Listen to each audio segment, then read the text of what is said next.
Hi friends, போன வீடியோவில் நம்ம இந்த மந்த்ரா ஆர்டி சர்வீஸ் இன்ஸ்டாலேஷன் மட்டும் பார்த்துருந்தோம். அதில் நிறைய பேருக்கு வந்து பார்த்தீங்கன்னா இந்த டெஸ்ட் ஆதார் சர்வீஸ் அப்படிங்கிறதுல போகும்போது கேப்சர் ஃபெயில்டுன்னு வந்திருந்திருக்கலாம். அப்போ நீங்கள் என்ன பண்ணணும் அப்படின்னா, உங்களுடைய பயோமெட்ரிக் டிவைஸ் கனெக்ட் பண்ணியிருக்கிறத ஒரு டைம் ரிமூவ் பண்ணுங்க, மறுபடியும் கனெக்ட் பண்ணுங்க. அப்போ என்ன ஆகும் அப்படின்னா, டிவைஸ் ரிமூவ்டு, அதுக்கப்புறம் வந்து பார்த்தீங்கன்னா ஒரு அப்டேட் வந்து frame work ready to use அப்படின்னு சொல்லிட்டு உங்களுக்கு ஒரு அப்டேட் காமிக்கும். இந்த அப்டேட் வந்தால் மட்டும்தான் உங்களுக்கு ஆர்டி ப்ராப்பராக இன்ஸ்டால் ஆகிருக்கு அப்படின்னு சொல்லி அர்த்தம்.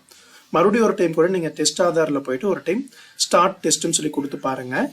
டிவைஸ் டிஸ்கவர் ஆகிருக்கு அப்படின்னா வந்து போதும், உங்களுக்கு எந்த பிரச்சனையும் இல்லை. ஏன்னா இந்த லோக்கல் ஆர்டி சர்வீஸ் இந்த மாதிரி டெஸ்ட் பண்ணுறதுல ஒரு சில டைம் வந்து ஆர்டி டிஸ்கவர்டு சக்ஸஸ்னு வந்துடும், டிவைஸ் இன்ஃபோ சக்ஸஸ்னு வந்துடும். ஆனால் கேப்சர் இன்டூ மார்க் வந்தாலும் ப்ராப்ளம் இல்லை. உங்களுக்கு frame work ready to use அப்படின்னு சொல்லி வந்திருந்ததுனாலே உங்களுக்கு கண்டிப்பாக ஒர்க் ஆகும். இதற்கு அடுத்தது நீங்கள் டிஎன்இஜிஏ சைட்டு டைரெக்டாக ஓப்பன் பண்ணுங்க. உங்களுடைய யூசர் நேம் பாஸ்வேர்டை கரெக்டாக கொடுத்து லாகின் பண்ணுங்க. உங்களுடைய யூசர் நேம் பாஸ்வேர்டை கரெக்டாக நீங்கள் கொடுக்கணும். ஒருவேளை அதில் ஏதாவது மிஸ்டேக்ஸ் இருந்துச்சு அப்படின்னா லாகின் ஆகாது. கரெக்டாக டீட்டெயில்ஸை கொடுத்துட்டு கீழே இருக்கிற ஒரு கேப்சா கோடையும் கரெக்டாக டைப் பண்ணிக்கோங்க. லாகின் அப்படின்னு சொல்லி கொடுத்த உடனே இப்போ வந்து செலக்ட் எனிங்கிற இடத்துல மந்த்ரா அப்படிங்கிறத செலக்ட் பண்ணிக்கோங்க. இப்போ வந்து பார்த்தீங்கன்னா கீழே கேப்சர் ஃபிங்கர் பிரிண்ட் அப்படின்னு இருக்கும். இதை கிளிக் பண்ண உடனே உங்களோட டிவைஸ்ல லைட் எரியும், புட் யுவர் ஃபிங்கர் அப்டேட்டும் வந்திருக்கும். நீங்க ஃபிங்கர் ப்ராப்பரா வச்சீங்கன்னா கேப்சர் சக்சஸ்னு வந்ததுக்கப்புறம் இந்த மாதிரி லோடிங் வரும்.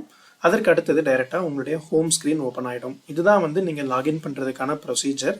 அதனால இந்த சாஃப்ட்வேர் ஃபார்மேட்டை கரெக்டாக இன்ஸ்டால் பண்ணிட்டீங்கனாலே உங்களுக்கு எந்த ஒரு ப்ராப்ளமே இருக்காது. அது மட்டும் இல்லாமல் இங்கே ஒரு பேர் யாரோட நேம் இங்கே அவங்க தான் வந்து ஃபிங்கர் வைக்கணும். வேற யாராவது ஃபிங்கர் வச்சாங்கனாலும் லாகின் ஆகாது. ஃபிங்கர் ப்ராப்பராக வைக்காம இருந்தாலும் கேப்சர் டைம் அவுட் வந்தாலும் ஒரு டைம் நீங்கள் டிவைஸை சிஸ்டம்ல இருந்து ரிமூவ் பண்ணுங்க. ரிமூவ் பண்ணிட்டு மறுபடியும் கனெக்ட் பண்றீங்க அப்படின்னா device attach framework ready to use அப்படின்னு சொல்லி வரும். அதுக்கப்புறம் நீங்கள் கேப்சர் ஃபிங்கர்னு கொடுத்தீங்கன்னா கேப்சர் ஆகிடும். இதுதான் வந்து பேசிக் ப்ரொசீஜர். நீங்கள் உங்களுடைய ஆதாரில் 10 விரலும் தான் அப்டேட் பண்ணியிருப்பீங்க, ரேகை இருக்கும்.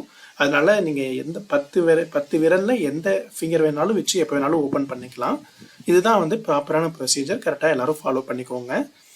தேங்க்யூ.